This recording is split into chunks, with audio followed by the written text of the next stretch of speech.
3, 2, 0.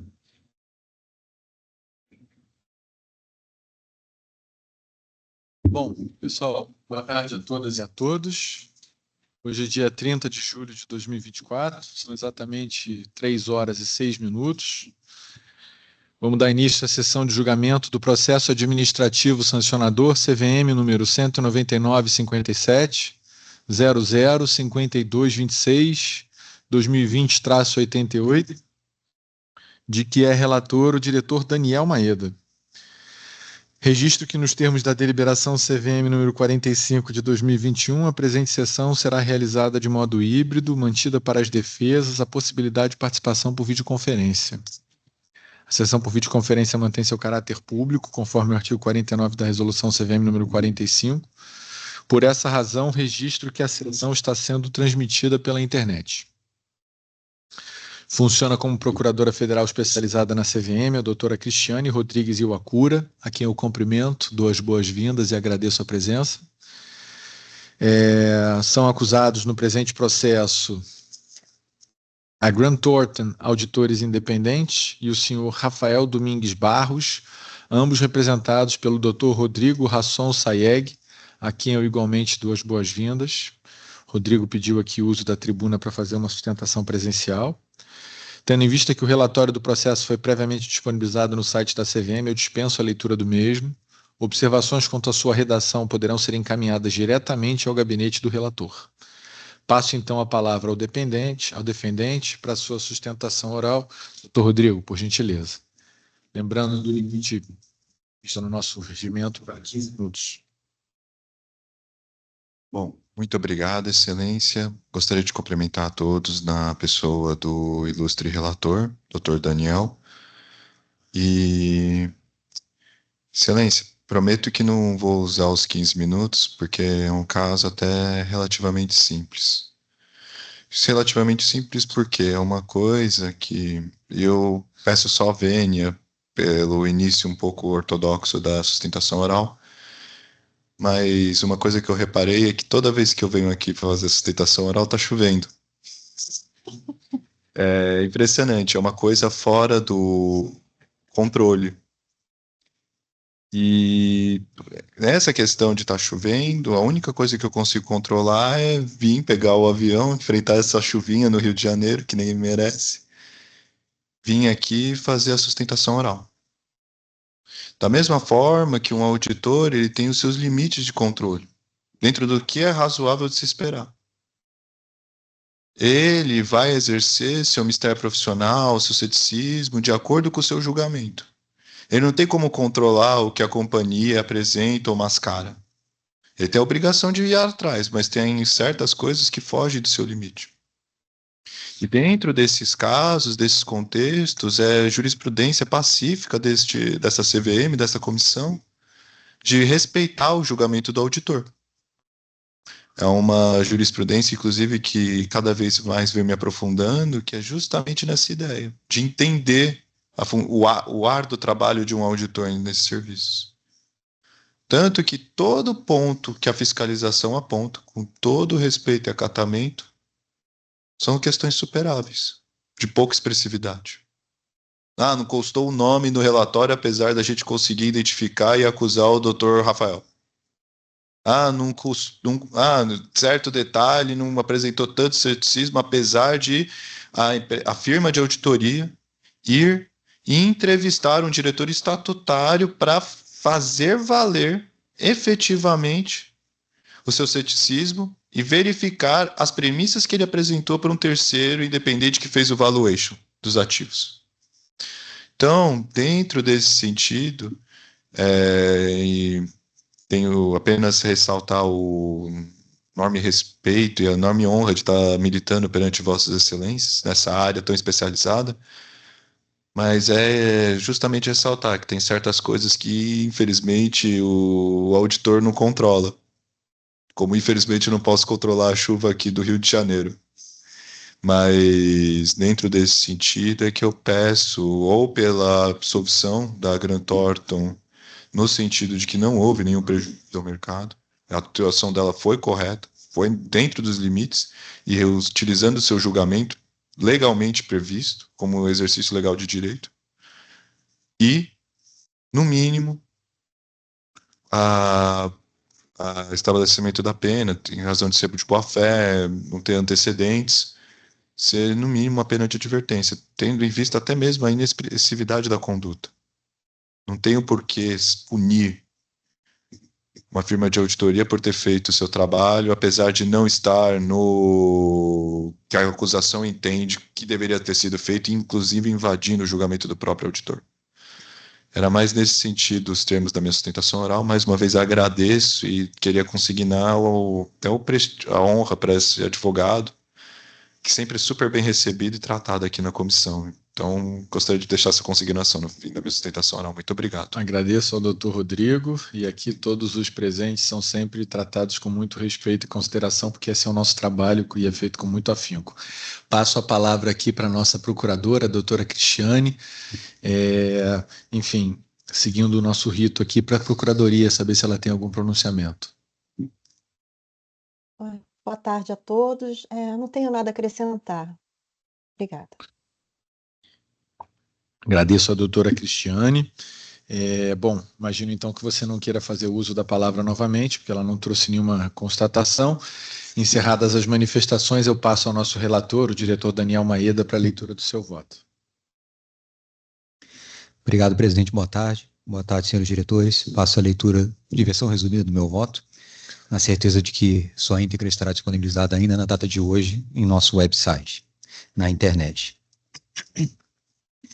Trata-se de paz instaurado pela SNC em face de Grant Thornton, auditores independentes, e Rafael Domingues Barros, por suposto descumprimento às normas do Conselho Federal de Contabilidade e, consequentemente, ao artigo 20 da Instrução CVM número 308, vigente à época dos fatos, quando a elaboração das demonstrações financeiras para o exercício social encerrado em 31/12/2018 do Porto Sudeste Royalties, Fundo de Investimento em Participações em Infraestrutura.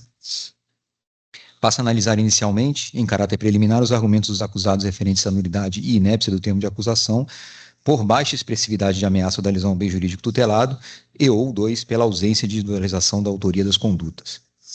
Primeira preliminar, nulidade e inépcia do termo de acusação por baixa expressividade de ameaça ou da lesão ao bem jurídico tutelado.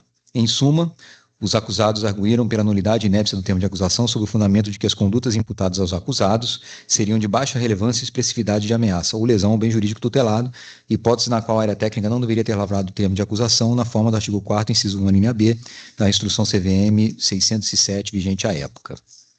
Ocorre que, dentre as imputações da área técnica, constam tipos como os referentes ao adequado exercício do exercício profissional por parte do auditor na execução do seu trabalho, ou se o trabalho executado por especialistas de auditoria relacionados ao objeto de auditoria foi feito de forma consistente e com base em premissas razoáveis e coerentes. Nesse contexto, não se nega que o ceticismo é premissa fundamental e basilar de qualquer trabalho de auditoria, afinal, a grande busca de um profissional no decorrer dessas atividades é a confirmação da verdade e fidedignidade daquilo que lhe é apresentado pela entidade auditada. Da mesma forma, de outro lado, a verificação do trabalho dos especialistas de auditoria diz respeito à própria qualidade do serviço prestado. Assim, uma coisa é discutir se o auditor de fato incorreu nas falhas acima citadas, o que se traduz em verdadeira análise do mérito da questão. Outra, bem diferente, que julgo inapropriada, é defender que tais imputações em sede preliminar não são dignas de serem tratadas em um termo de acusação por sua baixa materialidade ou expressividade. Assim, diante do exposto, eu voto por rejeitar a preliminar suscitada pela defesa. Segunda preliminar, nulidade do termo de acusação pela ausência de individualização da autoria das condutas.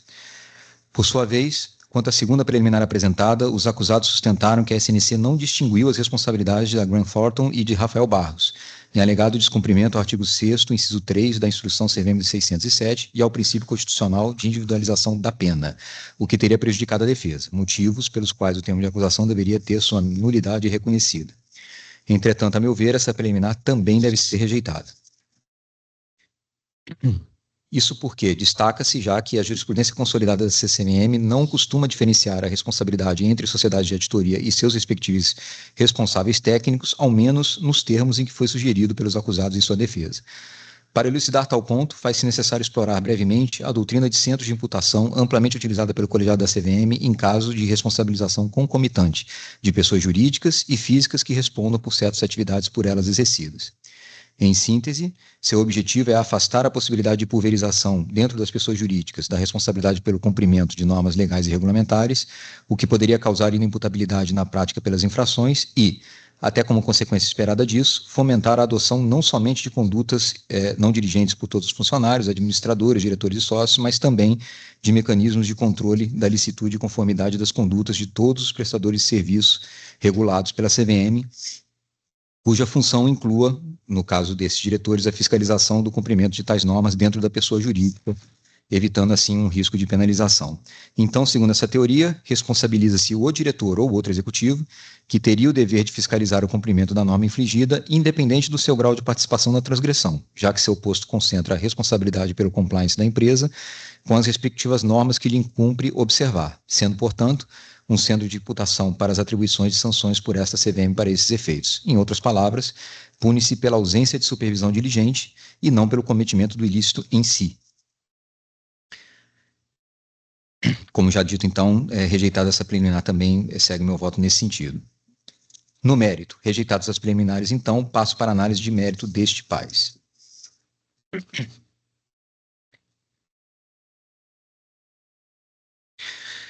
Sobre as demonstrações financeiras, que é o objeto de imputação e acusação pela área técnica, os precedentes já assentam que a obrigação dos auditores independentes é de meio e não de resultado, ou seja, no contexto das auditorias, isso significa que a fiscalização deve se concentrar em analisar se, ao longo da execução dos trabalhos, o auditor atuou de maneira diligente e empregou todos os meios e métodos razoavelmente esperados, em linha com as normas regulatórias, e não em auferir se a entrega final apresenta uma suposta veracidade incontestável, até porque tal parâmetro é inalcançável. Inclusive, deve ser considerado que o juízo dos auditores é baseado em uma quantidade limitada de informações, inclusive especialmente com relação a eventuais fatos desconhecidos e desdobramentos futuros, o que naturalmente limita a assertividade das opiniões. Então, deve ser ponderado com razoabilidade e proporcionalidade se os auditores independentes analisarem as informações a ele disponibilizadas de forma diligente e utilizando, de novo, dos meios e métodos previstos pelas normas de contabilidade, o que deve estar devidamente evidenciado e documentado nos papéis de trabalho, de acordo com o item 8 do NBC TA 230. No caso em tela, a Grant Thornton elaborou as demonstrações financeiras do fundo referente ao exercício social encerrado em 31 de 12 de 2018, na qual, segundo a acusação, 99,9% da receita total oferida pelo fundo naquele período teve origem no salto da avaliação de ajuste a valor justo do Sport 11, apesar da Porto Sudeste ter apresentado prejuízo líquido de cerca de 137 milhões de reais na controladora e de 130 milhões de reais no consolidado. Vale ressaltar que, durante a preparação dos documentos, os acusados pautaram-se não apenas nas informações disponibilizadas pelo fundo, mas também em laudo de avaliação dos ativos representativos de parcela relevante da carteira do fundo, como dito acima, e em demonstrações financeiras auditadas da emissora desses valores mobiliários, no caso a Porto Sudeste, ambos elaborados por outros auditores independentes. Em resposta a um primeiro ofício, a Grant Thornton esclareceu que, para fins de precificação dos referidos títulos, os auditores acessaram as demonstrações financeiras da Porto Sudeste e entenderam sobre a suficiência da auditoria realizada nela, a partir da revisão dos papéis de trabalho elaborados pela Ernst Young, auditora da investida, obtiveram o laudo de avaliação ao valor de mercado do Sport 11 produzido pela Crowe e envolveram os especialistas em valuation para examiná-lo. E, ao fim, receberam o livro de registro dos títulos para verificar a posição dos títulos de remuneração variável detidos pelo fundo. Quanto às demonstrações financeiras da Porto Sudeste, emissora do Porte 11, elaboradas pela Ernst Young, os acusados enviaram um checklist e um documento de revisão das respectivas demonstrações. Adicionalmente, foi disponibilizada ainda a troca de e-mails com representantes da Porto Sudeste e de outra sociedade de auditoria versando sobre a estrutura e os negócios da Porto Sudeste, além do agendamento de uma reunião para aprofundamento das verificações. Vale ressaltar ainda que o rendimento dos títulos baseia-se nos royalties determinados por meio da multiplicação da tonelagem métrica de minério de ferro e de outras cargas embarcadas no terminal portuário dentro do respectivo período de análise. Então, segundo a defesa e com o que concorda, a situação financeira da Porto Sudeste seria importante apenas por ser emissora dos referidos ativos, já que essa variável não impactaria, ao menos de forma direta, na remuneração da emissão. Por outro lado, sobre o laudo de avaliação dos ativos, elaborado pela Crowe, os acusados disponibilizaram um documento de confirmação dos investimentos do fundo nesse título, um memorando de análise do referido laudo, para além de um e-mail enviado por representante da auditora, solicitando ajuste na previsão do fluxo dos royalties sobre os quais se baseiam o pagamento do rendimento. Ademais, a avaliação do Sport 11 foi considerada como assunto significativo de auditoria pela acusada, dada a relevância para a carteira do fundo. Por isso, ela se propôs a adotar, entre outros, diversos procedimentos de auditoria, que transcrevo aqui e não vou repetir. Apesar de, no memorando de revisão do laudo de avaliação, constar que não foi escopo da Grant Thornton a verificação das premissas informadas no estudo do avaliador, com a realização efetiva do empreendimento, e nem de verificar se os números apresentados no fluxo projetado são conciliatórios com essas premissas, fecha aspas, os acusados demonstraram, por meio dos papéis de trabalho disponibilizados a essa autarquia, que, na realidade, efetivamente revisaram, com um grau de ceticismo e diligência adequados, os materiais elaborados por outros auditores no contexto da elaboração das demonstrações financeiras. Logo, não vislumbro infrações ao item 15 da NBC-TA 200 e ao item 12 da NBC-TA 620, posto que os acusados agiram dentro das normas de contabilidade e empregaram esforços razoáveis e proporcionais na revisão dos trabalhos elaborados por outros auditores, mesmo que se reconheça aqui a existência de um erro, concluo aqui de extensão meramente formal, no memorando de revisão do laudo de avaliação do ativo, ao ter citado que o escopo de trabalho não envolveu algo que depois a firma demonstrou por documentos e evidências ter envolvido sim. Se o nível de avaliação das premissas e do cálculo do trabalho auditado por terceiros foi suficiente e adequado, é outra discussão que não me parece necessário enfrentar aqui, pois não foi essa a acusação da área técnica. Entretanto, segundo o tema objeto da acusação, qual seja a ausência de indicações de quem elaborou, quem revisou as datas e extensões de tais ações exigidas pelas letras B e C do item 9 da NBC-TA 230 devem ser analisadas em separado. Recapitulando, um segundo ofício foi enviado por esta CVM, onde a área técnica questionou a ausência de indicação dessa autoria, revisão e data em 10 documentos. Em resposta, os acusados disseram que os papéis de trabalho foram originalmente preparados em Excel e na transição em PDF ficaram fora da área de impressão, entre aspas. Então, com o objetivo de comprovar o cumprimento das referidas regras, enviaram um print do sistema Voyager, ferramenta de auditoria criptografada utilizado pela sociedade, indicando, acompanhado de data, quem elaborou e quem revisou os trabalhos, conforme arquivo WT-PSR.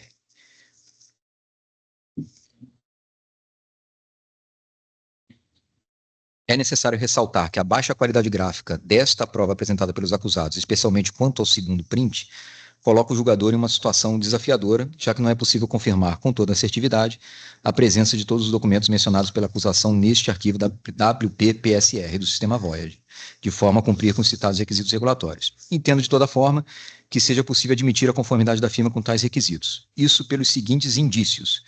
Primeiro, a presença na barra inferior do segundo print de abas do arquivo WP-PSR que correspondem justamente aos documentos listados pela acusação. Segundo indício, o contexto de não se tratar propriamente de uma prova surpresa, mas apenas de uma mera complementação de uma prova que já tinha sido evidenciada antes, ainda que em termos mais amplos e que não apresenta nenhuma consistência flagrante com a prova original apresentada. Terceiro indício, a natureza objetiva do que se pretende comprovar aqui, relacionado ao arquivamento de documentos por meio de um sistema interno da firma. Quarto indício, a circunstância de que os trabalhos cujo arquivamento e registro aqui se discute tenham sido efetivamente efetuados na prática, como demonstrado pela firma em sua devidez. Quinto indício, o largo período decorrido entre a execução dos trabalhos e o momento em que tais evidências adicionais foram acostadas ao processo. Afinal, o tempo não é inimigo da prova apenas para a acusação. E, sexto indício, a presunção de inocência e boa-fé que devem operar os processos administrativos sancionadores como regra geral, ainda mais diante das demais circunstâncias mencionadas nos itens acima. Assim, concluo que tais evidências são minimamente suficientes para demonstrar que o sistema Voyager arquivou, sim, os documentos exigíveis nas condições e com as informações exigidas pelas letras B e C do item 9 da NBC-TA 230 e que todos os instrumentos apontados pela acusação, na verdade, estão em conformidade com as citadas normas de contabilidade. Portanto, por todo exposto, voto pela absolvição da Grant Thornton Auditores Independentes e Rafael Domingos Barros pela acusação de descumprimento do item 15 da NBC-TA 200, das letras B e C do item 9 da NBC-TA 230 e do item 12 da NBC-TA 620. E, consequentemente, também pela infração ao artigo 20 da então vigente Instrução CVM 308. É como voto, senhor presidente. Obrigado, diretor Daniel Maeda, nosso relator. Passo a palavra aqui primeiro para a nossa diretora Marina Coppola. Boa tarde, senhor presidente, demais diretores, doutora Cristiane, eu acompanho o diretor relator. Como vota o diretor João Ascioli? Boa tarde a todos. Eu queria, antes de votar, eu queria só registrar aqui o cumprimento da honra e privilégio de ter feito da tribuna, também é recíproco. A qualidade da defesa sempre ajuda o bom julgamento. Então é sempre assim uma honra para nós ter profissionais que apresentam os argumentos de maneira sóbria e clara para auxiliar no julgamento. Dito isso, eu acompanho a preliminar de nulidade de inépcia por baixa especificidade de lesão, o julgamento sobre a rejeição da preliminar. eu deixo me manifestar sobre a questão da individualização da conduta por acompanhar na íntegra o julgamento de mérito do ilustre relator, votando pela absolvição dos acusados da mesma forma. Maravilha. Como voto o diretor Otto Lobo. Eu também. Boa tarde a todos. Eu também vou acompanhar integralmente o voto do eminente relator, doutor Daniel Maeda, mas queria cumprimentar também o doutor Rodrigo aí pela exposição. Falou da chuva, né? Falou da inevitabilidade da chuva, inevitabilidade. Então, assim, parabéns aí pela defesa concatenada, sobra, né? E acompanho integralmente. Eu acompanho sem mais palavras. Parabéns ao diretor relator e agradeço a todos. Declaro encerrada a sessão de julgamento. Informo aqui ao acusado absolvido que a decisão de absolvição transita em julgado na primeira instância sem interposição de recurso de ofício pela CVM. Declaro encerrada essa sessão e agradeço especialmente as participações aí remotas da diretora Marina Coppola e da nossa procuradora Cristiane. Obrigado a todos. Até mais. Obrigado, excelência. Doutor Rodrigo, Obrigada. fazemos votos de recebê-lo da próxima vez com um dia de sol. Não, eu faço voto de que eu vou É com acompanhar chuva. quando ele vem, né? Porque dá para ganhar um derivativo aí na bolsa. Não, tem que ser mantida a tradição. Obrigado a todos. Até mais, tchau. Muito obrigado, excelência. A próxima que ele vier, eu vou jogar ali na bolsa.